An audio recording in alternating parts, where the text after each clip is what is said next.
Bonjour et bienvenue sur Entrerelease. On se retrouve pour une toute nouvelle vidéo et cette fois-ci, elle est un peu spéciale parce que je vais vous parler de Achtung Toulouse. D'habitude c'est Mike, mais cette fois-ci Non mais, c'est... oh, ça va pas non? Tu fais quoi là? Bah je fais ma vidéo sur Achtung Toulouse comme convenu. Pourquoi ta vidéo sur Achtung Toulouse? C'est moi qui traque Toulouse sur la chaîne? Mais moi je voulais aider moi. Mais aider de quoi? Aider de quoi? C'est moi! C'est moi! Ouais en fait tu sais quoi, si... Non mais ok, non mais vas-y, mais pique-moi mon boulot, y'a pas de problème! Eh débrouille-toi avec tes tentacules, moi je me casse, j'en ai marre. Ouais bah c'est ça, ouais, bah casse-toi, ouais! Putain!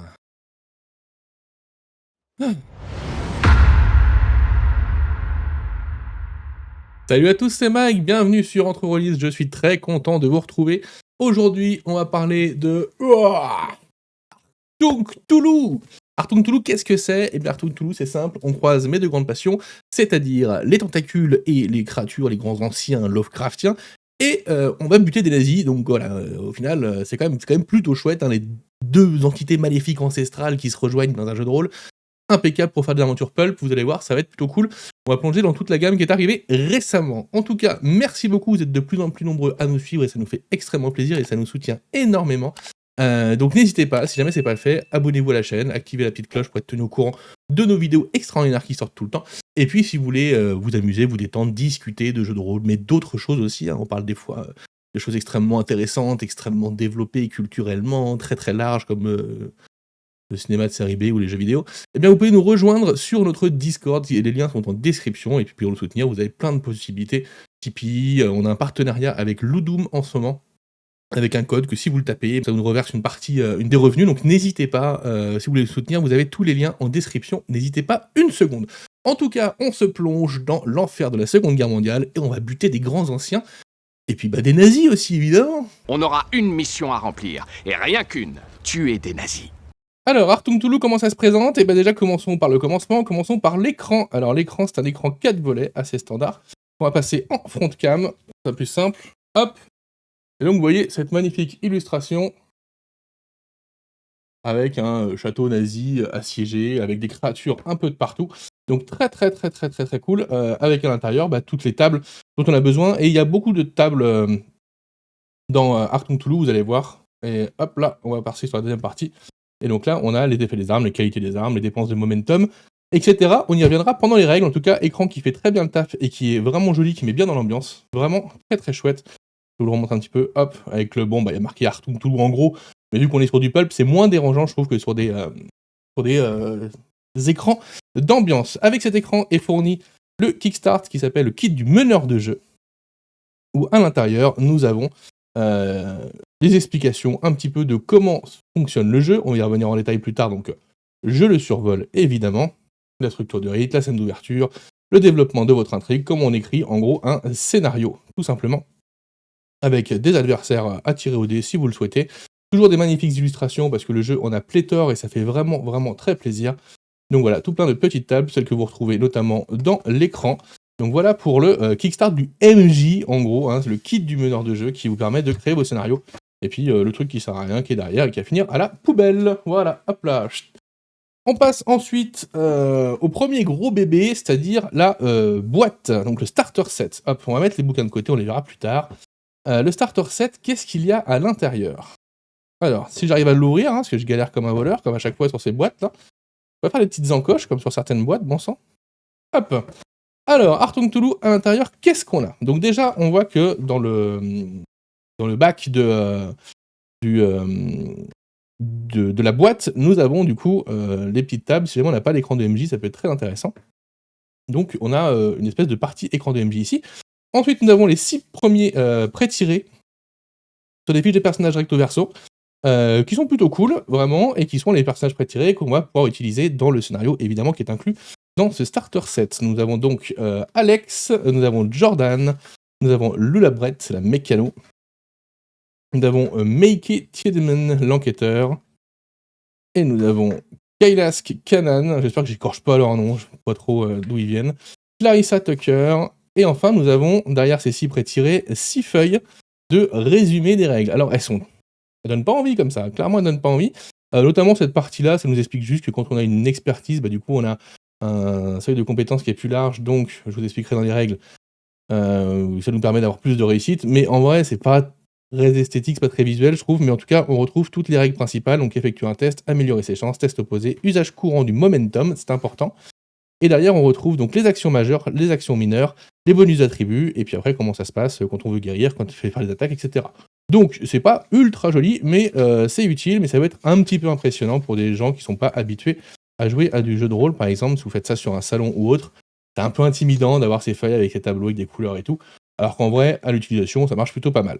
Ensuite, nous avons Achtung Cthulhu, les règles de base, donc c'est une version allégée, même s'il y a quasiment tout, hein, mais c'est une version plus synthétique, on va dire, des règles de base qu'il y a dans le manuel, enfin, le livre de base principal. Donc, on va le détailler plus tard, donc je vous le détaille pas ici, puisqu'on va le faire quand on fera le manuel, mais voilà, on a tout ce qu'il faut pour jouer le scénario, même si voilà, la partie magie, c'est le parent pauvre sur ce Kickstart, parce que ça sera pas forcément ultra utile tout de suite. Ensuite, nous avons Parmi les loups, qui est le scénario, du coup, qui est quand même assez conséquent, il est assez épais, il fait une 60aine de pages. Alors pour le coup, pareil, je vais pas trop vous le détailler, parce que c'est celui qu'on risque de jouer sur la chaîne en AP, parce que je le trouve plutôt chouette. C'est un scénario qui se déroule en 3 actes bien distincts, avec de l'infiltration, avec un petit peu un côté enquête bac à sable. En même temps, ça commence sur des moments de tension qui sont assez forts. Donc voilà, il y a quand même pas mal de choses à faire. À la fin de ce Kickstart, vous aurez le mode débriefing, le télégramme et toutes les aides de jeu. Alors, étonnamment, les aides de jeu, on les a pas en physique, c'est un peu dommage quand même pour un Kickstart, mais bah c'est pas très grave. On va faire avec.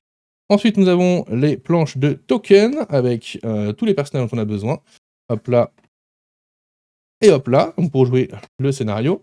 Ensuite, évidemment, on parle d'un jeu pulp avec du combat, donc on va avoir des battle maps et des donjons et des machins. Hop, je vous les montre en facecam, ce sera plus simple. Voilà, le genre de battle map qu'on a, elles sont assez grandes pour jouer dessus, elles sont pas extrêmement jolies, on va être très clair. De toute façon, de manière un peu globale, je trouve les battle maps de plus en plus moches dans la plupart des jeux. Donc voilà, celles-ci ne font pas office, elles sont pas extraordinaires, elles feront le travail.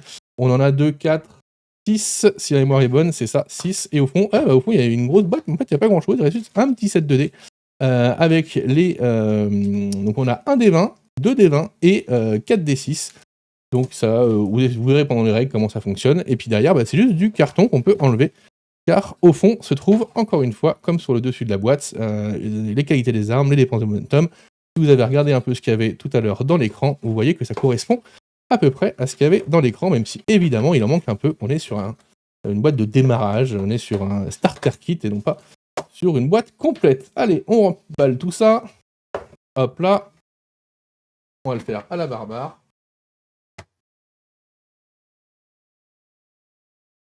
Et puis on va se lancer quand même dans les livres de base, parce que c'est un peu le nerf de la guerre. En tout cas, le Kickstart. Enfin, le starter set, pardon, il est plutôt pas mal. Il a un petit côté starter set d'il y a 5-6 ans, quoi. Voilà. On aurait attendu peut-être un peu plus d'aide de jeu en physique, etc. Mais après, bon, c'est pas extrêmement dérangeant, il y a de quoi jouer, quoi qu'il arrive.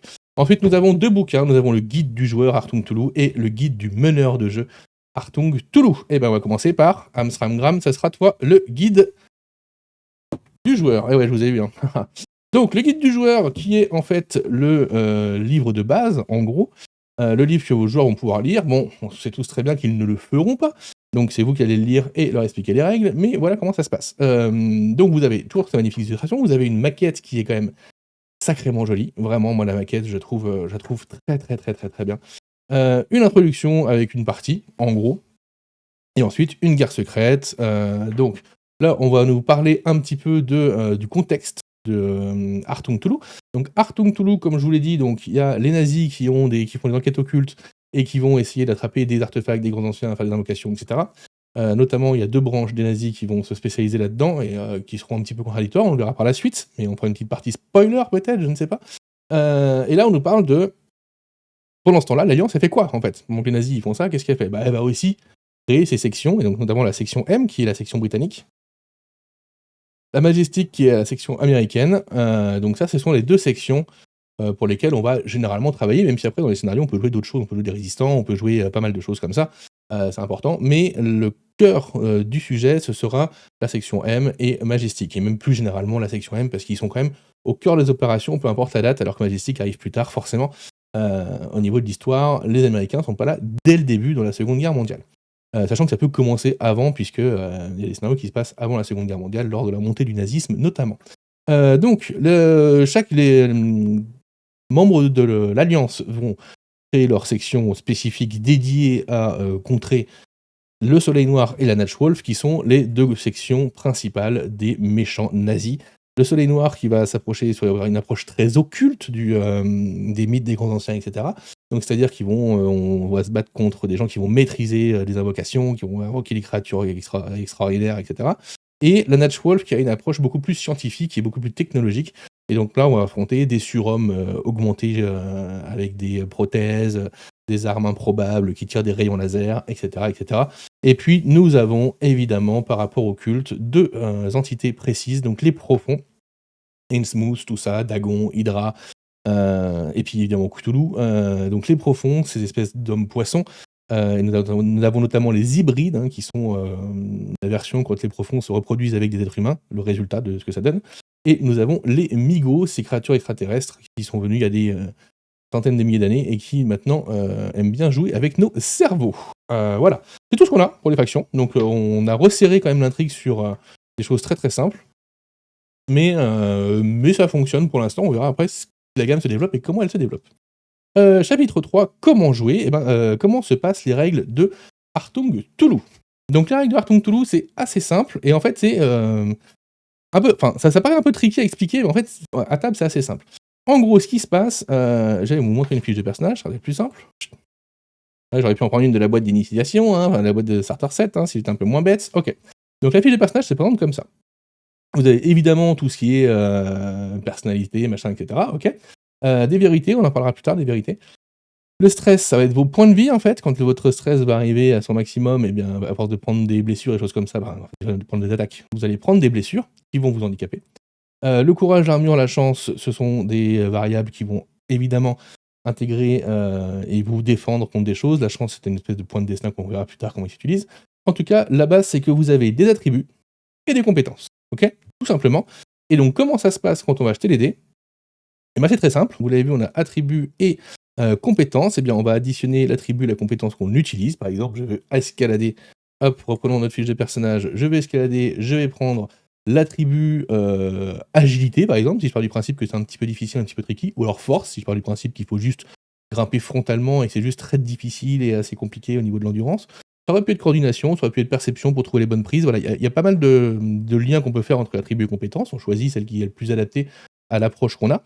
Et on va choisir du coup la compétence qui va avec. Donc là, par exemple, ça serait, imaginons, agilité, athlétisme, par exemple. Si j'ai l'expertise escalade, on verra après ce qui se passe. Mais pour l'instant, imaginons, j'associe donc force et athlétisme. J'additionne les 2 chiffres, ça va me donner un score, par exemple, disons 11, par exemple. Je vais prendre 2 D20. Ça, c'est la base. Je vais jeter mes 2 D20. Si je fais inférieur ou égal à mon score, j'obtiens un succès. Chaque D20 qui fait inférieur ou égal à mon score fait un succès. Ça, c'est la base, évidemment. Donc ça, c'est la base du système de D20. Maintenant, dans Achtung Cthulhu, qu'est-ce qu'on a en plus ? On a un D6, là, celui-là, qui est ce qu'on appelle le dé de défi. Qu'est-ce qui se passe ? Quand on va le lancer, il va tomber soit sur une face noire, où il n'y a rien du tout, soit sur une face avec un petit impact de balle, donc on aura un effet, soit avec 2 impacts de balle, on aura 2 effets, soit avec la tentacule, de stress, soit avec la tentacule, nous aurons un effet spécial à appliquer, suivant l'action qu'on est en train de faire. Maintenant, on a dit qu'on prenait 2 D20. 2 D20, on peut en rajouter. On peut rajouter au fur et à mesure, par exemple, si on va dépenser du momentum. On va y venir un petit peu après. Donc, en gros, la base, c'est qu'on va se faire un pool de D20 dans la main, qu'on va les jeter et qu'on va essayer de faire des réussites avec. Et puis, quand on aura des dés de défi comme ça, on les jettera pour augmenter un peu notre réussite ou faire en sorte que nos armes appliquent des effets, etc., etc. Donc, c'est un peu compliqué à expliquer, mais en fait, quand on joue, ça va vraiment tout seul. C'est vraiment pas très compliqué. La difficulté, elle est mise par le meneur. Une difficulté de 1, généralement, c'est quelque chose d'assez simple, et qu'il faudra un succès. Une difficulté de 2, qui est un peu plus difficile. 5, ça devient vraiment extrêmement, extrêmement compliqué d'avoir 5 de difficulté, puisqu'on va acheter environ 5 D20 maximum, généralement. Et on peut, comme vous le voyez, il y a une difficulté de 0, ce qui veut dire qu'on jette les dés, qu'on est sûr de réussir. Mais c'est pas inintéressant de faire des jets à difficulté 0, puisque ça permet d'attraper des points de momentum. Alors, qu'est-ce que c'est que les points de momentum? On va y venir juste après. Donc là, soutenir le personnage, test opposé. Je vais pas entrer dans le détail des règles, hein. Le reste, c'est du 2D20 assez classique. Je vais venir un peu sur ce qui spécifie un petit peu Cthulhu. Donc le momentum, comment ça se passe? Les joueurs vont commencer avec un petit peu de momentum, je crois un point ou deux, je sais plus. Mais surtout, à chaque fois qu'ils vont faire plus de succès qu'il y a de difficultés, ils vont prendre des points de momentum. Les points de momentum, à quoi ils servent? Eh ben, c'est écrit ici. Ils servent à acheter les dés de 20 avant le jet. Donc par exemple, si j'ai 2 dés de 20, je dépense 1 point de momentum et je peux avoir un 3e dé de 20 ou un 4e ou un 5e, sachant que le premier coûte 1, le deuxième coûte 2, le troisième coûte 3, etc. Et on peut en laisser 3 maximum qui font 5 dés 20. Ça permet de créer une vérité. Alors les vérités, on va y venir après, mais voilà, essayez de garder en tête que le momentum peut créer une vérité. Ça permet d'obtenir d'informations. Ça aussi, c'est pareil. Vous pouvez dépenser un point de momentum pour poser une question au MJ, simplement. Et ça permet de réduire le temps aussi que peut prendre une action. Voilà. Ça, c'est comme ça qu'on dépense ce momentum. Mais dis-moi, Jamy, comment on dépense du momentum si on n'arrive pas à en gagner parce qu'on ne fait pas de succès? Eh bien, si vous n'arrivez pas à gagner de momentum et que vous voulez quand même en dépenser, vous pouvez quand même rajouter les D20 pour réussir une action un peu compliquée, parce qu'on est sur un jeu qui est très pulp, hein. Le but, c'est quand même de réussir ses actions avec panache. Eh bien, vous pouvez payer en menace. Alors, qu'est-ce que c'est que la menace? Pour simplifier à l'extrême, c'est le momentum du MJ. La menace, c'est ce que va dépenser le MJ pour vous mettre des choses dans la tronche, et il peut aussi les dépenser pour lui aussi rajouter des dés, relancer des dés, etc. etc. Donc, il y a cette espèce d'équilibre, et le jeu, vraiment, pousse le MJ à analyser comment les joueurs dépensent en momentum. Et plus ils en dépensent, plus le MJ va dépenser de menaces, histoire que ça équilibre, ça fasse des parties de plus en plus énervées, de plus en plus de haute volée. Alors ça, pour le coup, nous, on y a joué à Cthulhu, et ça marche vraiment très très bien. L'échange menace, momentum, machin, ça permet de faire des actions assez stylées, et puis quand il y a un ennemi vraiment puissant qui rentre, généralement, cet ennemi, il dit, quand le MJ fait rentrer ce personnage, il gagne 9 points de menace, et généralement, ces personnages-là, des espèces de némésis, comme ils appellent ça, des espèces de petits boss, choses comme ça, en fait, ils ont des actions par rapport au momentum qu'ils dépensent, généralement, ça les rend extrêmement forts. Donc du coup, ça complique la tâche pour les joueurs. Voilà, tout simplement. Dépenser peut-être de momentum, tout ça, on va pas non plus rentrer dans le détail, mais vous avez à peu près l'explication de momentum et de la menace, qui sont les deux piliers du système. Nous avons aussi vérité et complication. Alors, les vérités, qu'est-ce que c'est? C'est pareil, c'est un petit peu difficile à expliquer, mais en fait, en vrai, c'est assez simple.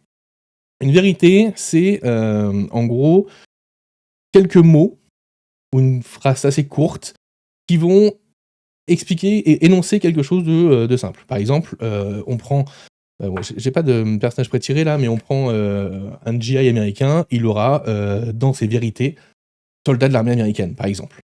Et donc en gros, quand il y a une vérité qui peut s'appliquer à un lancer de dés, ça diminue la difficulté de 1. Voilà, tout simplement, pas compliqué. Ou alors ça peut l'augmenter de 1, évidemment, si cette vérité, elle est négative. Par exemple, imaginons, on est sur une scène de bataille, il y a Betty Boops qui vient de lancer une grenade vers les nazis, ça avait fait exploser une réserve de pétrole qui était juste à côté. Elle dépense un point de momentum pour créer la vérité. La zone est en fumée, par exemple. La zone est gravement en fumée. Et donc ça va pénaliser la visibilité de tous ceux qui vont essayer de tirer en étant dans cette fumée.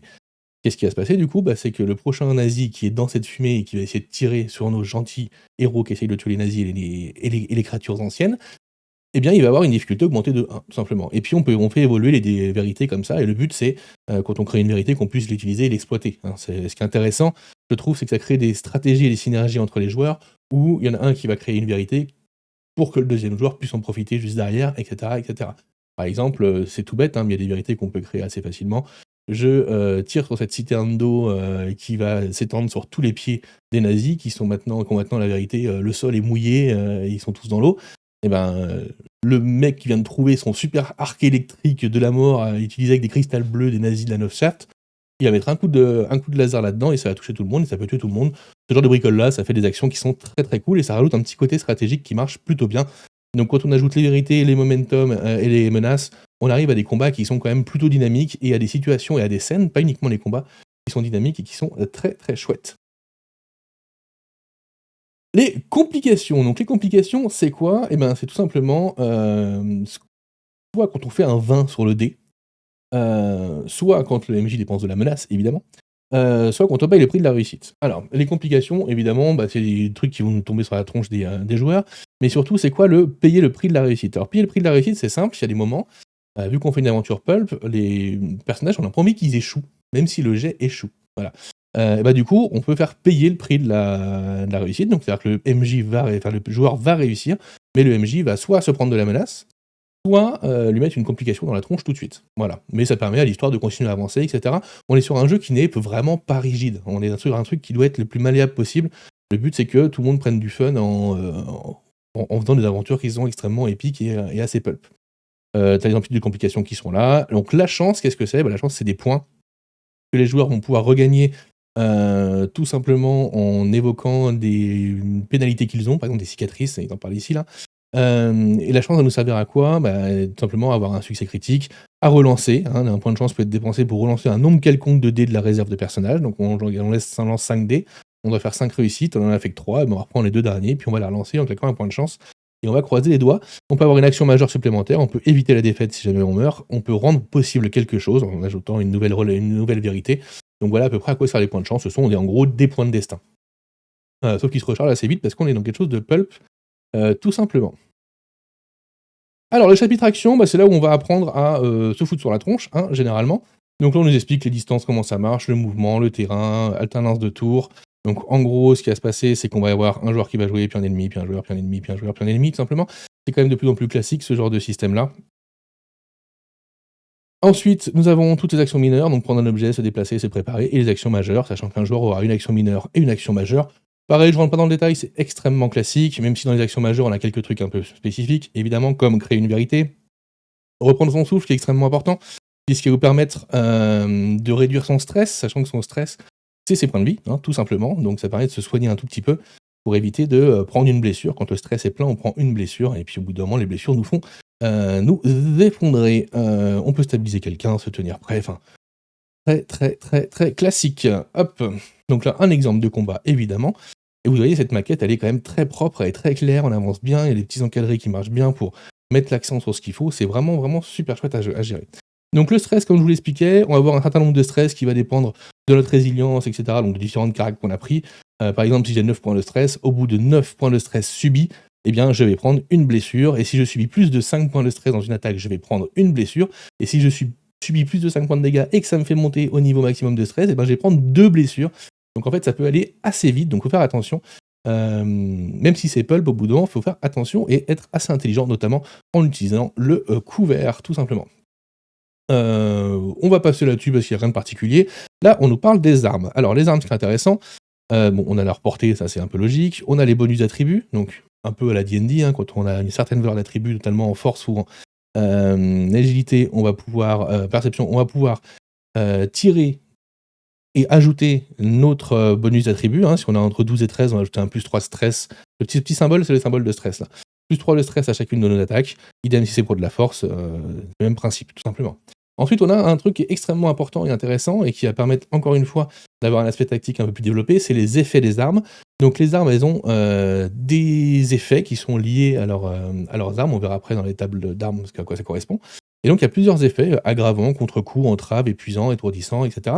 Et donc pour utiliser ces armes, enfin ces effets-là, qui peuvent être extrêmement importants et extrêmement forts, hein, eh bien il faut tout simplement, quand on va jeter le dé d'effet, et ben réussir à faire un petit symbole tentacule comme ça pour activer l'effet, tout simplement. Menace pour le mental, etc. Bon, rien d'extraordinaire, ça coule tout seul. Hop, on va arriver sur récupérer du stress et des blessures, comment on soigne et tout. Alors le soin peut être assez long, les soins quand on est blessé, ça peut être assez long. Donc en fait, on va vraiment avoir un système d'attrition au fur et à mesure, et quand on va arriver au boss final, généralement, les joueurs vont être quand même sacrément en méforme. Il va falloir qu'ils réfléchissent vraiment beaucoup pour pouvoir réussir à tenir le coup, quoi. Donc nous avons, quand on est blessé, les cicatrices. Donc les cicatrices physiques qu'on va pouvoir garder définitivement ou non, ça dépend de lesquelles. Perte d'un œil, exposition aux produits chimiques, douleur chronique, douleur au dos, douleur à la jambe, qui vont donner des malus évidemment. Et les cicatrices mentales, hein, le prix de la magie, l'insomnie, la fixation sur un objet, l'évanouissement, la phobie, la psychose. Bon, bah, on est dans Cthulhu, hein, on sait un petit peu à quoi s'attendre. On a un système de fatigue qui fait qu'on va faire un test de volonté plus résilience ou force plus résilience. Et puis, on va prendre -1 si jamais on le rate quand on va devenir fatigué, ou qu'on se repose pas, ou qu'on n'arrive pas à se nourrir, ou que les conditions sont extrêmes. Ensuite, l'étoffe des héros, bah, c'est là qu'on va créer notre personnage. Alors le personnage se crée assez facilement à base de surcouches. Hein. On va prendre tout simplement déjà un personnage à qui on va accoler. On va essayer de suivre le système précis, ce sera plus simple. Voilà. Attribut de départ, on a 6 partout. Voilà. Déjà, de base, on prend un bonhomme, il a 6 partout. Ensuite, on va choisir un archétype. Donc, hop, les archétypes. Ça se tourne toutes les compétences, machin, etc. Bam. Alors, étape 2, archétype. Donc voilà, les archétypes, nous avons le commandant, l'enquêteur, l'escroc, l'expert, l'infiltré, le mécano, l'occultiste, le soldat. Donc, ces archétypes, vous voyez qu'elles nous donnent donc un petit truc, qu'est-ce que c'est, pourquoi est-ce que je suis comme ça. Des attributs, donc on va gagner par exemple, si on prend l'attribut, enfin 2 attributs à plus 2 et 2 attributs à plus 1, si on prend par exemple le soldat, on aura plus 2 en force, plus en coordination, plus en agilité, plus en perception.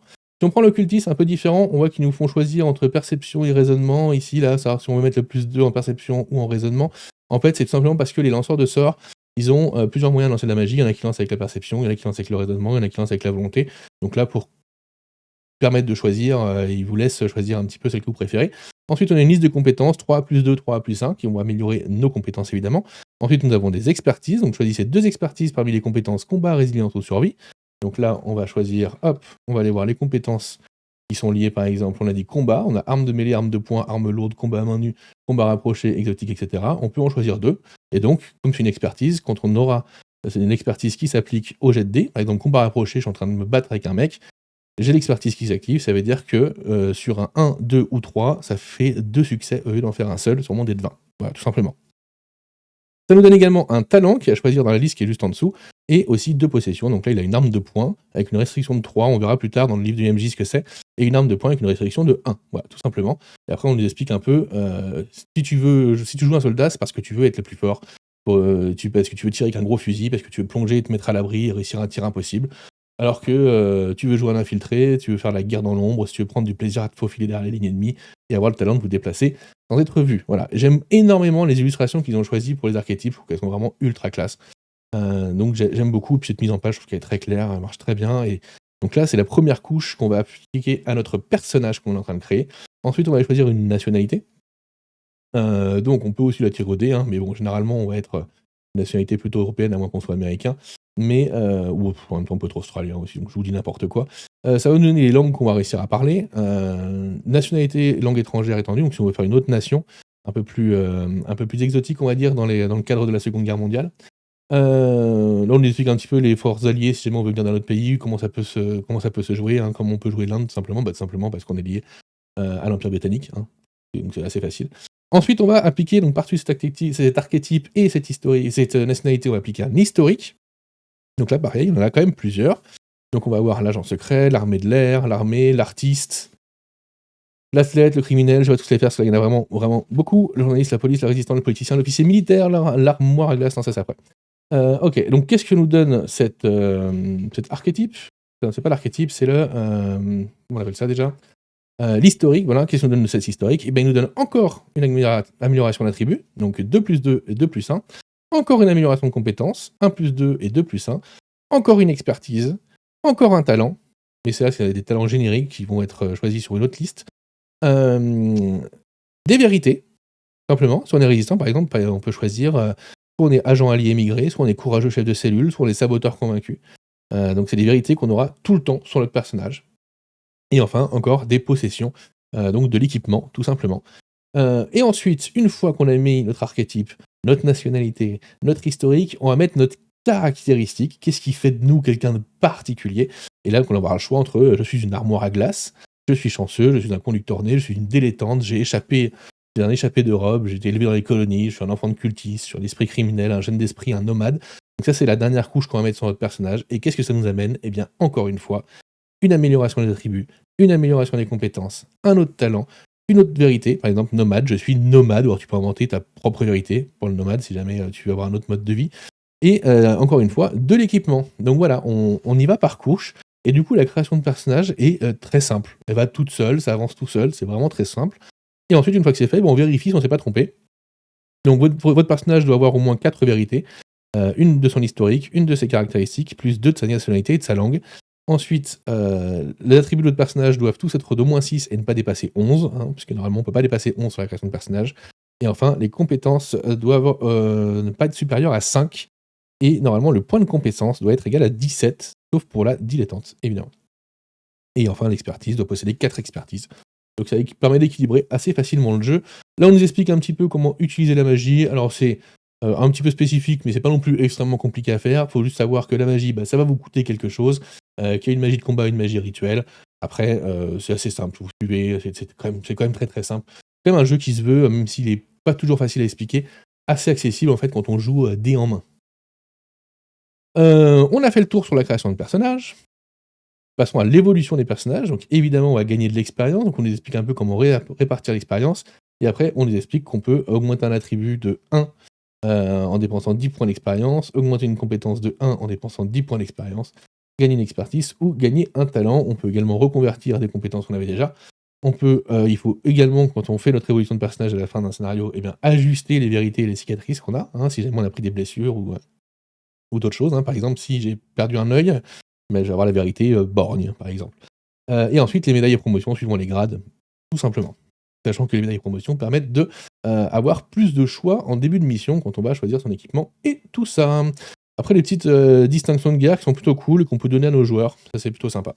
Ensuite, nous avons tous les talents dont on parlait, qui ne sont pas les talents d'archétype, mais qui sont les talents qu'on peut choisir après avec l'historique et avec la caractéristique. Donc audacieux, conseiller, prudent, voilà, c'est des talents, je ne vais pas vous faire la liste entière, ce sont des talents qui sont liés soit au combat, soit aux différentes compétences en fait, tout simplement. Ingénierie, à la persuasion, à l'observation, voilà, il y en a une pelletée. Mais c'est pas rébarbatif parce qu'en fait, généralement, on va nous dire choisissez un talent de, par exemple, observation ou persuasion, et en fait, on aura le choix entre 12 talents. Donc c'est pas non plus, on n'a pas une liste interminable de talents à regarder. Alors attends, si je prends ça, j'ai 2 de mouvement, et ça, j'ai que 2 de classe d'armure, on n'est pas dans Pathfinder. Donc tout va bien. Ensuite, l'équipement, comment ça marche? Comme capacité de levage, en fait, c'est quand même plutôt simple. Donc on va pouvoir lever un objet majeur et 3 objets mineurs, pardon. Hop, 3. Après, si on est vraiment très très fort, on peut en porter un peu plus, mais généralement c'est ça, c'est un objet majeur, donc généralement ça va être votre arme. Et 3 objets mineurs qui vont être de la grenade aux trousses de soins, à la longue vue, aux jumelles ou aux bricoles comme ça. Là, on nous parle des armes, donc on nous revient sur le système de stress, le système de rafale qui nous coûte des munitions quand on va appliquer l'effet rafale, tout simplement, il y a un certain nombre de munitions. Et si on prend des chargeurs en plus, évidemment, ce sont des objets mineurs qu'on met sur notre personnage. Quelques qualités d'armes, cachées, combat rapproché, fiable, imprécis, incapacitant, etc. On a vu, ça marche un petit peu comme les effets, enfin, pas tout à fait comme les effets, parce que ça c'est toujours actif, mais c'est un peu le même principe. En gros, une arme qui est cachée, par exemple, quand on va nous fouiller, on aura du mal à la trouver, tout simplement. On connaît le principe, si on a déjà joué à des jeux de rôle avec un peu de combat tactique, on connaît ce principe-là. Ensuite, art de mêlée commune, on voit comment ça marche. Donc, par exemple, si on prend un peu compliqué, est-ce que l'épée elle est pas là? Non, bon. On va prendre le sabre, par exemple. C'est une arme de mêlée qui inflige 3 de stress, qui est perforant 1. Donc voilà, si on tombe sur l'effet des tentacules, il pourrait être perforant 1. Elle a une dimension majeure et elle a la qualité parade, c'est-à-dire que quand on va nous attaquer, quand on attaque en mêlée, on fait un jet en opposition avec le jet de l'adversaire. Donc quand on se fait attaquer, notre jet de défense, je crois que s'il est égal, c'est nous qui remportons, quelque chose comme ça. Je ne l'ai plus en tête. Et la restriction, c'est le coût de l'objet. Quand on fait notre demande au début de la mission, la restriction est de 2. Donc voilà, on a tous les objets, comment ça se passe. Armée de mêlée exotique, voilà, on a l'épée large, la lance. Et puis ensuite, on arrive sur les armes de poing. Donc, alors le gros souci, moi je trouve, c'est qu'ils ont voulu être réalistes, donc les armes de poing, elles ont des noms imbitables. Le pistolet M1911A1, par exemple. Ouais, 39 mm, quoi, ou 8 mm, j'en sais rien, je sais pas si c'était à l'époque. Mais voilà, moi j'ai toujours du mal avec toutes ces armes, la modèle 1873, revolver Enfield numéro 2 MK1, je ne sais pas ce que c'est, je ne sais pas, je n'aime pas les armes à feu.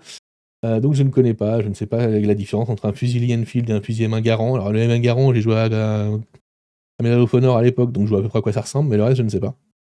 Donc voilà, on a des noms qui sont absolument imbitables, mais ils sont tous là, ils ont l'expertise qui est demandée ici, la portée, le stress qu'elles appliquent.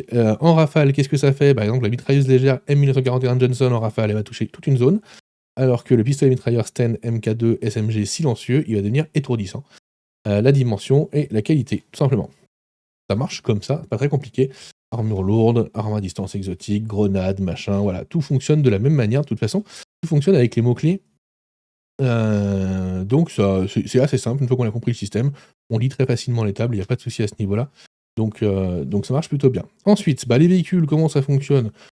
On va pas rentrer dans la partie véhicule, je vous avoue, elle n'est pas extrêmement passionnante, ce qui est quand même assez dommage, puisqu'il va y avoir quand même des courses poursuites, on est sur un truc pulp où on va se battre contre des nazis, tous ceux qui ont vu Indiana Jones savent de quoi je parle. Donc il va y avoir de la course-poursuite, donc il y a des règles de poursuite, mais elles sont pas extraordinaires. On va être très clair, donc vous ferez ça à votre sauce, comme c'est le cas dans 99% des jeux de rôle de toute façon. Et puis si ça fait longtemps que vous jouez, vous avez déjà un bon système qui colle. Si c'est pas le cas, et ben tant pis, vous en trouverez un sur le pouce, ou alors vous utiliserez celui-là. Il est pas déconnant, mais il est pas non plus extraordinaire. La magie, comment ça se passe? Eh bien la magie, donc il y a 2 styles de magie. Il y a la magie qui va être la magie de bataille, et il y a la magie qui va être la magie rituelle, qui va généralement prendre beaucoup plus de temps, mais avoir des effets extrêmement, extrêmement plus forts. Donc on va commencer avec des sorts. Alors, il y a plusieurs types de lanceurs de magie déjà. Le traditionnaliste, le chercheur et normalement l'amateur. Voilà. Donc le traditionnaliste, c'est quelqu'un qui a étudié une tradition occulte de génération en génération, etc. Donc c'est de la magie plutôt ancestrale. Le chercheur, il étudie des ouvrages interdits, évidemment. Et on a aussi donc l'amateur. L'amateur, lui, il tombe au hasard sur un artefact ou une bricole comme ça. Il a réussi à choper un peu de savoir occulte. Et puis il se débrouille avec ça. Et c'est rigolo parce que l'amateur, du coup, il a des versions incomplètes des sorts. C'est assez rigolo. Ensuite, les sorts de départ. Donc le traditionnaliste, il commence avec 3 sorts. Il en apprend de nouveaux sorts en étudiant avec son mentor. Le chercheur, il débute avec 2 sorts. Il doit approfondir ses connaissances pour se procurer des nouveaux sorts. Et l'amateur, il commence avec 1 sort, ou alors 2 sorts imparfaits. Et il peut tenter d'apprendre tous les sorts qu'il découvre. Donc dès qu'il découvre un sort, il peut essayer de l'apprendre, mais il aura toujours une version imparfaite. Après, il faut qu'il retravaille dessus pour pouvoir avoir une version parfaite. Comment on lance des sorts? C'est simple, c'est marqué, il y a un coup on stresse, puis après on joue de son sort. Donc quoi qu'il arrive, le sort, la magie, ça fait des dégâts quand même sur le lanceur de sort, ça ne faudra pas l'oublier. Et en fait, il y a ce qu'ils appellent le manteau de sort. Alors je sais plus où est-ce qu'ils en parlent, ça doit être là, lié à un sort, voilà. On met des sorts dans notre manteau, donc une espèce de cape invisible dans laquelle on... Parce qu'en fait, il n'y a pas de grimoire comme dans Donjons et Dragons, puis ça fait un peu con d'être avec son grimoire dans la Seconde Guerre mondiale. Donc voilà, il y a une espèce de cape invisible dans laquelle ils stockent leurs sorts, ils lisent leurs sorts en début de journée, comme dans Donjons et Dragons, et puis ils les ressortent au bon moment pour pouvoir attaquer, tout simplement. C'est très très proche de ce qui se passe dans D&D. Tout simplement, on a les différents types de sorts, de contrôle de divination, de bannissement, l'attaque, etc. Donc la magie de bataille, comment ça se passe? Eh bien, on va utiliser soit perception, survie, soit raisonnement, érudition, soit volonté, résilience, suivant les types de sorts qu'on va essayer de lancer. Évidemment, le but, c'est quand même de prendre des sorts qui sont un peu liés aux traditions qu'on a, histoire d'avoir quand même des statistiques qui tiennent la route. On peut dépenser du momentum pour gagner des points de courage qui contre le coût du sort, en fait, évidemment, parce que le courage permet d'enlever du stress qu'on est censé subir, et les sorts nous font subir du stress. Les sorts imparfaits, comment ça marche? Lorsqu'on se relance un sort imparfait, on subit automatiquement une complication, en plus de celle générée par le test de compétence. Évidemment, si on fait 20 sur un sort qu'on jette, il y a une complication qui arrive, et elles peuvent être assez violentes. Seul petit truc que je n'ai pas compris, et alors si dans les commentaires, dites-moi si vous l'avez compris, moi le problème que j'ai, c'est qu'on nous dit, quand on jette un sort, si on fait 20, il y a une complication, et là on nous dit, quand on lit un sort dans notre... Non, pas ici. Hop, là on nous dit, quand on lit un sort dans notre manteau, ça évite les complications. Donc, qu'est-ce qu'on fait? Il y a des complications, il n'y a pas de complications. Moi je trouve ça plus fun qu'il y en ait, mais ça c'est étrange parce que ça se contredit. Donc je ne sais pas, peut-être qu'il y aura un errata, ou peut-être qu'il y en a déjà un, je n'ai pas cherché, je vous avoue. Ensuite, nous avons le descriptif des sorts, donc les sorts celtiques, donc cyclone de Cernunnos, racine de la terre, signe d'Ognam, la lance de Lug. Et donc à chaque fois, on voit, c'est un sort de combat qui est difficulté 3, donc il faut 3 succès. Il coûte 5 de stress, il est épuisant et perforant, il est instantané, et c'est une attaque. Le sort cible un seul ennemi ou objet à portée moyenne, et inflige à sa cible puissance plus 2 d'effet physique avec l'effet perforant 3.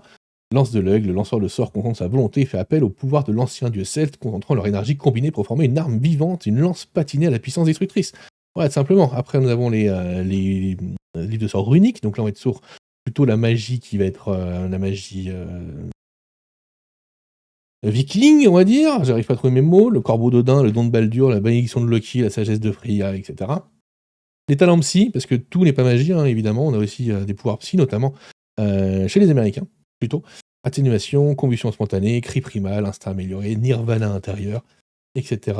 Nous avons ensuite comment on apprend les nouveaux sorts, comment fonctionne la magie rituelle, alors qu'elle est beaucoup plus compliquée. On est sur des tests longs, sur des... ça peut durer des heures, voire des jours, c'est beaucoup plus long, donc c'est plutôt des éléments de scénario qu'autre chose. Et nous avons ensuite la marche de l'histoire. Donc la marche de l'histoire, c'est quoi? Ça nous montre un petit peu comment fonctionnent les différents services. Donc en Grande-Bretagne, par exemple, on a l'armée britannique, la Royal Navy, la Royal Air Force, les commandos.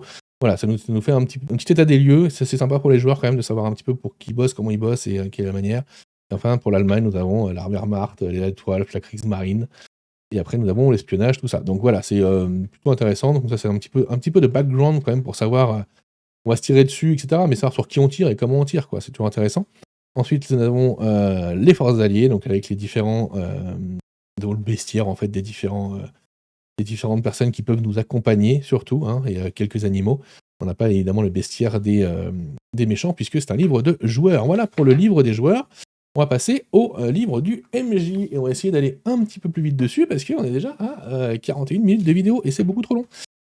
Donc, magnifique illustration intérieure. Voilà, j'aime beaucoup. On est vraiment dans un esprit méga pulp avec ses armées de maigres bêtes de la nuit. On avance. Hop, introduction. Les grandes esprits se rencontrent. Alors, qu'est-ce que c'est Arctum Toulouse? Ça, c'est la même chose qu'il y a dans l'autre bouquin. Je sais pas pourquoi ils l'ont remis, mais bon, bref. Enfin, pas tout à fait la même chose, mais en gros, ça raconte à peu près la même chose. Là, on va rentrer dans le détail de la section M, comment elle a été créée, avec une chronologie toujours très chouette. C'est plutôt agréable à lire, c'est plutôt intéressant. Et ça permet de, quand on va faire une campagne sur plusieurs années, ce qui est un peu le cas en fait des scénarios, même les scénarios qu'il y a dans le livre d'après, vous verrez, le recueil de missions, ils sont répartis sur plusieurs années. Donc voilà, on a ça pour les différentes factions, hein, donc là on est sur le Majestic. Là on a le Soleil Noir, comment il a été créé, et les concurrents chez les nazis du Soleil Noir, donc les Natchwolf, ils peuvent pas se blairer tous les deux. Même s'ils sont tous les deux nazis, ils peuvent pas se blairer quand même, donc il y a toujours des trucs à faire. Et puis après, nous aurons la même chose, hop, avec les profonds, hein, d'où ça vient, pourquoi, quel est leur, comment ils fonctionnent, quelle est leur hiérarchie, quels liens ils vont avoir avec la guerre, comment ils vont s'impliquer. Et idem pour les Migos, hein, on avait vu dans le livre des joueurs que c'était les factions principales. Armes de guerre, armes de la guerre secrète. Donc là, on va rentrer dans le détail. Donc la section M, comment ça fonctionne, qu'est-ce qu'on a un peu. Donc on voit qu'on a des différentes armes, donc une canne épée, des balles de Livingstone, des détecteurs d'entités. Donc ça, c'est tout le stuff que vous pouvez donner à vos joueurs pour amener ce côté pulp et ce côté un peu uchronique à Arctum Toulouse, hein. On va avoir des rayons laser, on va avoir des technologies absolument dingues, puisque c'est des technologies qu'ils ont volées soit au Migo, soit à d'autres créatures ancestrales, enfin voilà. Soit qui sont utilisées, alimentées par des artefacts. Donc on a tout ce qu'il faut, et là après on nous fait un résumé sur des tableaux, parce qu'ils aiment bien les tableaux, dans Arctum Toulouse, la magie et le mythe. Donc les traditions magiques des alliés, donc les talents psychiques, les sorts celtiques, les sorts runiques, on les a vus tout à l'heure. On va pas revenir dessus, c'est juste qu'en approfondissement de ce qu'on a vu tout à l'heure. Nous avons les différents tomes de Cthulhu, hein, c'est la tradition de la bataille de l'Axe, hein, donc là on est sur les autres, hein, les grimoires de Nyarlathotep, donc ça c'est normalement des choses que vos joueurs n'auront pas forcément, mais ça va être des sorts que les ennemis vont pouvoir utiliser. Hop là, l'échange d'esprit, la contrainte, l'identification, tout ça, l'influer la météo, etc. Donc vous voyez, il y en a quand même pas mal. On peut évidemment avoir des sorts de conjuguer Yog-Sothoth, invoquer Astur. On nous parle des sorts d'incantation s'il y en a pour nos personnages. Après, ça ne veut pas dire que vos joueurs n'y auront pas accès, hein, ils peuvent y avoir accès, évidemment. En tout cas, au début, ils ne les auront pas, c'est sûr. Les livres du mythe, évidemment, comment on étudie un livre du mythe, qu'est-ce que ça apporte. Et là, on nous fait, comme dans chaque jeu de rôle Toulouse, les différents livres du mythe, donc le carnet de Batley, le livre d'Azathoth, le culte des femmes gardes du Nord, donc il y en a qui n'existent pas dans les autres jeux de rôle Toulouse, évidemment, qui ont été créés pour l'occasion. Le traité caché de Dee, le manuscrit Nakotik, évidemment, le Necronomicon qui est là. Donc voilà, tout ça. Donc le meneur de jeu, donc là on a des astuces et des liens sur comment on fait pour mener une partie. Donc le BABA, connaître les règles, connaître l'intrigue, être organisé, le rôle et responsabilité du meneur, définir les obstacles, laisser les joueurs être héroïques, c'est un peu le but du jeu. Comment on met en scène l'aventure, poser la menace, jouer la scène. Donc voilà, on a ça raconte rien d'extraordinaire. On va être très clair, cette partie-là raconte pas grand-chose d'extraordinaire. Ça revient juste sur les règles et comment les appliquer. Il y a rien de très compliqué. Les tests opposés. On revient sur les règles, ça fait un petit peu doublon pour pas mal de choses, mais ça rentre un peu plus dans le détail, mais en fait les choses sont assez claires de base. Donc on revient sur comment utiliser les vérités, positives ou négatives, comme on en parlait tout à l'heure, les momentum, la chance, donc voilà, ça revient sur les règles. C'est juste des petites astuces pour réussir à gérer les menaces. On nous parle de l'intensification, on y reviendra tout à l'heure. C'est chaque personnage, chaque ennemi que le MJ va mettre en place, il a une intensification possible. C'est si jamais on veut qu'il ait une autre arme ou des choses comme ça, il y a une version un peu pimpée, un peu supérieure. Et comme il explique, il y a des ennemis, quand on les fait rentrer en jeu, ça nous donne de la menace, etc. C'est ce qu'on expliquait tout à l'heure déjà. Comment on gère les PNJ contrôlés par les joueurs, les figurants, les PNJ de type soldats, les PNJ lieutenants, parce qu'en fait, c'est comme ça qu'on va créer nos groupes d'ennemis, hein, on va mettre, les scénarios vont nous le dire, en fait, hein, il y a 3 soldats plus un lieutenant ou 2 lieutenants, un Némésis et cetera. Donc le Némésis, c'est les gros personnages d'Arkham Toulouse, hein, c'est soit des boss qu'il va falloir tomber, soit des personnages récurrents qui vont revenir régulièrement, des personnages un peu connus, chez les nazis, mais les Némésis peuvent aussi être positifs, hein, ça peut être les commandants des, Majestics et cetera. Vous allez voir, on va y venir tout à l'heure. Comment on peut créer les PNJ Némésis, lieutenants, et cetera, et cetera. Et ensuite, héros de la guerre et de la guerre secrète. Et donc là, on va voir toutes les statistiques. Donc le fantassin britannique, donc la force britannique au début, officier de l'armée britannique, les commandos Badger, les veilleurs gris. Donc à chaque fois, on voit c'est un PNJ lieutenant, c'est un PNJ lieutenant, ça c'est un PNJ lieutenant. Ça c'est un Némésis, agent de terrain à la section M, le capitaine Eric Badger Harris, hein, donc le chef de l'équipe Badger. On les a tous, hein, Major Seraph, qui est un Némésis aussi, Jack McKester, le dingue. Donc ça, ce sont les Némésis positifs, hein, ce sont des alliés. Donc Margaret Peggy Walsh, qui est très très drôle, c'est la secrétaire, qui est dans le manoir Walsh, là où la section M a été créée. C'est pas dans le manoir Walsh, dans le manoir Taunton, pardon. Donc voilà, tous ces personnages vont revenir régulièrement, ça va créer un lore qui va s'installer, qui va exister. Et pour le coup, ils sont hauts en couleur, ils sont plutôt chouettes. Là, je les place rapidement en revue parce qu'on va pas y passer 6 heures. Mais voilà, et on a des noms qui reviennent, hein. Sally Armitage, tiens, ne serait-ce pas la petite fille ou la fille de notre cher Armitage? Bah si, évidemment. Évidemment, et donc les fans de Toulouse reconnaîtront qui est Armitage, je ne vais pas revenir dessus. On a la même chose évidemment pour les ennemis, où là, les Némésis vont être des vrais ennemis un peu costauds. Donc il va falloir pouvoir se les buter quand même. Par exemple, Albrecht Lohmann, le prieur du soleil noir, qui est un PNJ Némésis.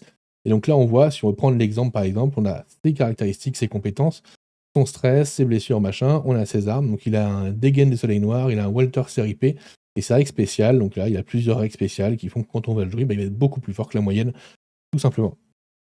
Hop là, on fait pareil avec la Nightwolf.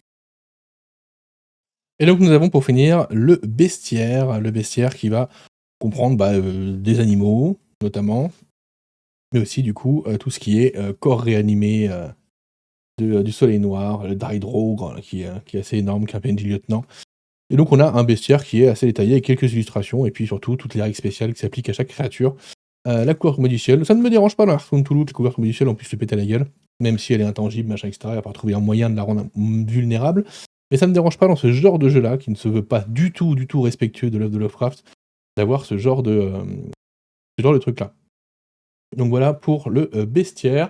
Vous voyez, on a de quoi mettre des créatures dans la tronche de nos investigateurs? Non, de nos militaires surarmés qui sont là pour poutrer du nazi et du grand ancien. Donc voilà, on a tous les Migos, la reine émergente Migo qui est une némésis avec des pouvoirs très très forts, et donc les grands anciens et les dieux extérieurs et les dieux très anciens, Azathoth. Autant vous dire que là, vous pouvez, hein, si vous voulez, faire taper Cthulhu, enfin pas vraiment Cthulhu parce que c'est une représentation de Cthulhu, par vos joueurs, mais alors ça va être très très très très très difficile, puisque Cthulhu, de mémoire, lorsqu'il arrive sur place,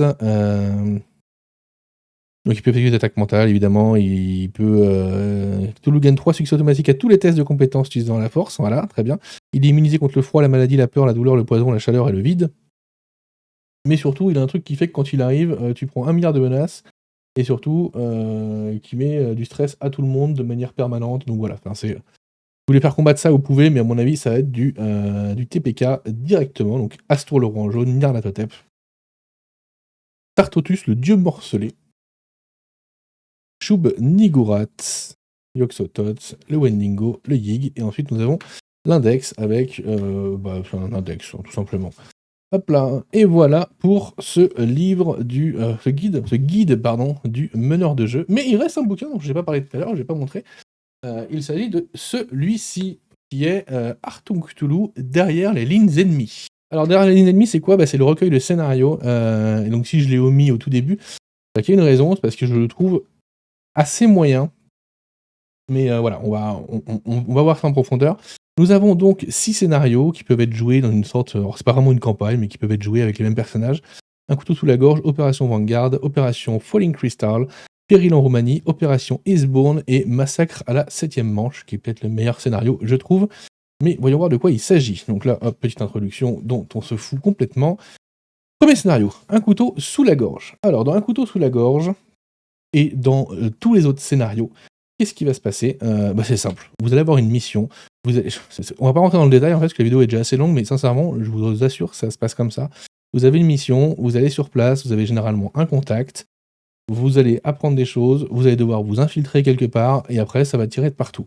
C'est la même chose dans tous les scénars. Et donc tous les scénars tournent autour du il y a un artefact à tel endroit, allez-y, oh mon dieu, il y a la Natwolf, ou alors il y a le soleil noir, ah mon dieu. Il y a aussi des profonds ou des migots, au choix, insérez la créature que vous voulez. Et ils marchent tous de la même manière, et je trouve ça dommage. Je trouve ça vraiment, vraiment dommage qu'on n'ait pas d'autres approches. Parce que pour le coup, ils sont. Alors, évidemment, le contexte change, c'est pas tout à fait la même histoire, c'est pas tout à fait la même chose. Mais en fait, ce que vont faire vos joueurs, si on suit les scènes comme elles le sont détaillées, et elles sont un peu trop détaillées pour être suivies dans l'ordre, hein, c'est un peu des autoroutes ces scénarios, eh bien, on va faire un peu toujours la même chose. On va faire toujours la même chose. Hein. Je prends Opération Falling Crystal, par exemple. Ah, attention, il y a des cristals sur cette île en Écosse, très bien, on y va. Oh, un site de fouille, oh, des menhirs étranges, oh, une cave étrange, oh, des cristaux étranges, oh mon dieu, les nazis arrivent. Voilà, on est là-dessus. On est là-dessus tout le temps. Et il y a moyen de faire des choses bien plus fun, je pense, avec Achtung Cthulhu. Celui-là, c'est peut-être le pire, parce qu'en fait, il est tellement dirigiste que si vos joueurs ils font pas l'alliance avec le Migo, ça devient vite très compliqué. Enfin voilà, en fait, ils vont demander de faire une alliance avec un Migo, dans le scénario, ils vont demander de faire une alliance avec un profond, ou pas. Enfin voilà, mais vraiment, le problème, c'est que le schéma narratif de ces scénarios est vraiment, vraiment toujours identique. Et c'est un peu le souci que j'ai. Idem pour Péril en Roumanie, où on va aller au château de Plastra Bastra, et on va aller s'infiltrer, et puis après, ça va être la merde, et puis du coup, on va tirer dans le tas. Et en fait, ça change jamais. Donc c'est un petit peu dommage, mais bon, après, les scénarios sont pas mauvais. C'est juste que quand on va en faire un deuxième, les autres, ils vont avoir un petit goût de déjà vu, quoi. En dehors de ça, ils racontent pas spécialement grand chose, mais c'est pas le but. Il y a des bonnes scènes d'action, il se passe des choses qui sont plutôt intéressantes. J'aime bien l'idée d'avoir à découvrir et à lier des pactes temporaires avec des créatures avec lesquelles on n'est pas censé faire des pactes. Donc ça marche plutôt bien. Mais le petit bijou, même s'il est difficilement jouable, je trouve, de ce scénario, c'est Massacre à la 7ème manche. Alors là, on n'est pas sur le terrain de tête d'opération de la guerre en Europe, on est aux USA, on est sur un match de baseball de la Ligue américaine féminine de baseball. Les Rockford Peaches contre les Kenosha Comets. Et donc nos personnages sont là, soit parce qu'ils sont des personnages, des joueuses, soit parce qu'ils sont des militaires en permission, et qui sont venus voir un match, etc. Et puis en fait, dans ce stade, il y a un cultiste qui s'est dit moi, je vais montrer aux Américains que je peux les attaquer sur leur propre terrain. Et en fait, tout va être rythmé par la partie qui va se dérouler au fur et à mesure. Donc, s'il y a des joueuses, elles vont faire des gestes, savoir si elles gagnent le match ou pas. Et puis, le mec va faire apparaître différentes versions de lui un peu flippantes. Et puis, au final, il a commencé à faire apparaître, à déchaîner les éléments, etc. Donc très très cool en termes d'ambiance, ça change vraiment des autres, donc ce qui fait le refaire ressortir un petit peu. Il a un problème de design assez profond, c'est qu'à partir de la manche 2, alors je sais pas si vous savez combien dure un match de baseball, mais ça peut durer une éternité un match de baseball. À partir de la manche 2, il se passe des choses où normalement, des humains normalement constitués auraient évacué le stade directement. Mais là, ils vont rester jusqu'à la fin du match, il n'y a pas de problème. Et notamment le président de la République Roosevelt, qui reste dans le match alors qu'il voit qu'il se passe des choses étranges et tout ça. Mais bon, voilà. Mais en tout cas, ça reste si on met notre crédulité en suspens, bien on peut le jouer et il est très fun pour le coup. Il est vraiment très fun et ça se termine où on sauve le président de York Baker, le maître du soleil noir. Et pour le coup, c'est plutôt cool. Et là, on a en annexe toutes les petites maps qu'on peut photocopier si on le souhaite. Voilà, tout simplement. Mais un petit peu déçu de ces scénarios, et nous avons, pour, et uniquement pour ce scénario-là, des pré-tirés, du coup. Une joueuse de baseball, par exemple, correspondante de guerre, etc., etc. Oui, une deuxième joueuse de baseball, donc plutôt chouette. Mais les scénarios sont pas mauvais, mais sont d'une banalité assez déconcertante. Voilà. Allez, on passe à la critique. Donc, Achtung Cthulhu, qu'est-ce que j'en ai pensé au final ? Eh bien, écoutez, Achtung Cthulhu, c'est très cool. C'est très cool parce que c'est un jeu extrêmement pulp, extrêmement dynamique, où les joueurs vont vraiment pouvoir jouer collectivement avec ce système de dépense de momentum et de création de vérité pour pouvoir faire en sorte de faire jouer ses partenaires. Je trouve ça très chouette. Le jeu est taillé pour que ce soit de l'action complètement débridée, vraiment, les créatures qui arrivent, elles sont improbables, les armes utilisées sont improbables, on est vraiment sur un truc ultra fantasmé. C'est vraiment, vraiment, vraiment très, très, très cool. Le système, vous l'avez vu, il est un peu compliqué à expliquer, mais en fait, à table, il tourne tout seul. Vraiment, il tourne tout seul, c'est tout bête. On a vite le réflexe de prendre les poules de dés, de les lancer, de voir les succès, ça marche très bien. Donc c'est pas le système le plus simple du monde, mais en même temps, il nous faut quand même un système qui nous permette de coller des tatanes aux nazis. Ça, c'est important. Donc c'est important d'avoir un système qui permette de le faire et d'avoir des combats qui ont un peu de stratégie, un peu de tactique, parce qu'ils sont pas forcément ultra évidents, ces combats. On peut vite crever quand même. Enfin, au moins tomber au sol. Après, on peut guérir tout ça, mais on peut vite avoir des problèmes. Le stress peut monter très, très rapidement. En dehors de ça, je trouve que l'édition, elle est quand même vraiment très chouette. Le starter set, même si il fait un peu old school par rapport à ce qui sort aujourd'hui, qui sont vraiment bourrés de contenu à la tronche, avec des cartes, machin et tout, il fait un petit peu old school là-dessus. Mais il y a de quoi jouer, il est plutôt cool. Après, c'est surtout les 2 bouquins, vous avez vu l'épaisseur, vous avez vu la taille de la vidéo. Le livre du joueur et le guide du meneur, ils sont assez conséquents. Alors je suis passé assez rapidement sur le guide du meneur, mais vraiment, il y a, tout ce dont on a besoin à l'intérieur pour jouer, pour créer, et cetera. Tout pour créer ses aventures, pour pouvoir avancer, pour pouvoir, faire jouer sa table et permettre aux joueurs de se lâcher et de faire jouer. Il y a un côté de toute façon extrêmement régressif dans Hearthstone Toulouse, où on est là pour se faire plaisir et pour dessouder du nazi et du grand ancien. Et il faut pas se prendre la tête avec une cohérence ou quoi que ce soit, quoi. Et du coup, bah, le guide du meneur permet de mettre la cohérence en trame de fond avec les némésis alliés, les némésis ennemis, et d'avoir un espèce de lore qui s'installe et qui se construit, d'avoir un peu, suivant l'époque à laquelle on va jouer, parce qu'on peut sur une campagne qui dure plusieurs années avec plusieurs missions, et bien une guerre qui évolue, hein, une guerre secrète qui évolue et des choses qui avancent, hein. La Natchwolf n'est pas là dès le début, hein, elle est créée par la suite, par exemple, etc. Et donc on a un jeu où le MJ il est quand même dans des chaussons pour créer ses univers et créer ses scénarios. Il est plutôt bien. Le seul bémol, c'est que les scénarios qu'on nous donne, ils sont pas dingues, quoi. Alors ils sont pas mauvais, et c'est pas des mauvais scénarios, mais ils sont un peu tous identiques dans la démarche et dans l'approche. Et c'est vraiment très dommage d'avoir uniquement ce point de vue-là. Je veux dire, on a uniquement le point de vue à chaque fois d'une troupe qui va être envoyée derrière les lignes ennemies, hein, c'est le nom du bouquin de scénario, qui va devoir s'infiltrer à un endroit ou aller chercher un artefact à un endroit, et les nazis vont débarquer. Au début, on va être discret, et puis au bout d'un moment, ça va péter. Et quand ça pète, eh bien, on va tirer dans le tas. Et il y a généralement soit des profonds, soit des migots, on va faire une alliance avec l'un ou avec l'autre. Et puis on va s'en servir, et puis à la fin, on va gagner de justesse, parce que c'est un peu le principe de ce genre de jeu. Mais c'est dommage d'avoir eu d'autres approches. Donc il y en a une avec celui qui se passe sur le match de baseball, où il y a le président Roosevelt qui vient, et cette espèce de cultiste qui va attaquer les USA sur leur territoire. Je trouve ça beaucoup plus intéressant. J'aurais bien aimé aussi d'avoir, par exemple, je sais pas moi, un scénario avec la résistance, où on joue la résistance française. Un scénario peut-être maritime, je veux dire, enfin, la British Navy, elle est quand même sacrément importante. Ça aurait pu être intéressant. On n'a pas beaucoup de trucs qui se passent aussi. On aurait pu avoir beaucoup plus de choses sur des parachutages ou des choses comme ça, ou des moments où on doit tenir une ligne de front, voilà, il y a quand même beaucoup de choses à faire avec la Seconde Guerre mondiale, avec les nazis, avec les grands anciens. Et on n'est pas trop là-dedans. C'est un petit peu dommage. C'est un petit peu dommage. On est vraiment tout le temps sur de l'infiltration, puis de la bagarre, et de l'infiltration, puis de la bagarre, et de l'infiltration, puis de la bagarre. Où en fait, surtout ce qui m'embête, c'est que sur ces scénarios, on se rend compte que la première partie du scénario ne sert à rien, parce qu'au bout d'un moment, il y a un élément bloquant, et cet élément bloquant débloque la suite du scénario, qui est toujours très très linéaire. Donc voilà, c'est un petit peu dommage, je trouve. Mais le bon point, c'est que vous pouvez les créer, vos scénars. Et ça, pour le coup, il y a vraiment tous les outils qu'il faut, il y a tout le bestiaire qu'il faut, il y a toutes les armes et tout. Il y a toute la méthodologie pour construire son scénar, et ça permet de faire des aventures très rapidement, et puis de faire en sorte que vos joueurs ils puissent se lâcher, ils puissent avoir la liberté qu'ils veulent. Et c'est un peu le principe, parce que c'est extrêmement régressif et qu'on a envie qu'il se passe des choses de fou. Donc voilà, donc Hearthstone Toulouse, non, c'est quand même vraiment, vraiment très chouette. En tout cas, surtout que l'édition de Légion Distribution, elle est vraiment ultra classe. Enfin, les bouquins sont trop cool. Ils sont vraiment trop bien. En termes de mise en page, moi je trouve que ça rend très bien. C'est extrêmement clair à lire. Ça va tout seul pour la lecture, vraiment, c'est extrêmement agréable. Donc j'ai hâte de voir ce qui va arriver derrière, s'il y a des choses qui arrivent derrière, parce que là, pour l'instant, l'amuse-bouche est là. On a un livre de base, on a un manuel du joueur. Maintenant, envoyez-nous une grosse campagne qui tâche, quoi, ou un truc comme ça, ou une extension sur la résistance, ou sur le front de l'Est, ou sur le lien avec la Russie. La Russie, on en parle très très très peu, puisqu'on joue les Anglais ou les Américains, mais il y a des choses extrêmement, extrêmement cool à faire, je pense aussi. Donc voilà, il y a plein de choses à faire. En tout cas, pour l'instant, moi, je suis agréablement surpris. Alors, je savais que c'était un banger, parce que j'avais déjà lu en PDF avant qu'il arrive. Je savais que j'allais adorer.